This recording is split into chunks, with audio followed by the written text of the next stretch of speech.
Fanamby hiapetraky ny tanàna Antananarivo kosa ny tanàna Matio sy Mirindra. Manentana ny mponina araka izany ny filohan'ny délégation manokana ny tanàna Antananarivo hanome tanana ary hitandro ny fahadiovana. Manao fanamby izahay eo amin'ny fanadiovana ny tanàna sy eo amin'ny fanatsarana ny tanàna. Mbola handray fitenenana eto ny tompona ndraiky mpanjakana ka tsy hivalapatra ny tenako.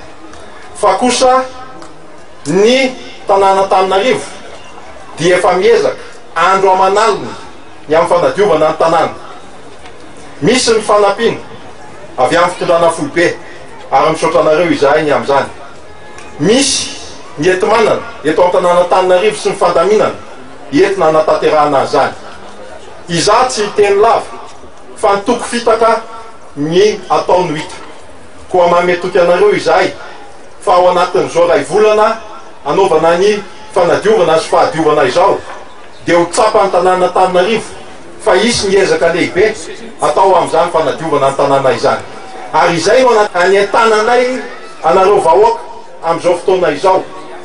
Matoa tonga amin'izao toerana izao tanàna Antananarivo dia satria eo koa isika vahoaka. Ity tsy asan'olo tokana fa asantsika menakavy. Ny mpivarotra dia entananay koa ho ao anatin'izany fahadiovana izany. Omaly dia nisy ny fanokanana ny poste avancé-ny polisy izay ao Anosibe ary ny filamatra ho an'izany toerana fivarotana Anosibe zany ny ho fivarotana filamatra eo amin'ny tsena sy ny fahadiovana ary ny fandriampahalemana. Izany dia aparitaka eto amin'ny tanàna Antananarivo tompolasy tompovavy.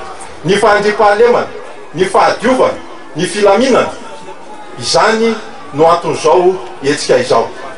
Ary zao lalana atao izao dia mariako amintsika fa hevitra avy amin'ny filoham-pirenena eo amin'ny fiara-miasa amin'ny commune urbaine Antananarivo. Hatramin'izay dia misy foana ny olana eo amin'ny filoham-panjakana sy ny mpitatana ny tanàna Antananarivo. Fa sambany koa amin'ny fitondrana ity no ahitanay izay mitatana fa misy ny fiara-miasa mavitsika irana amin'ny fitondrana foibe taritin'ny filoham-pirenena.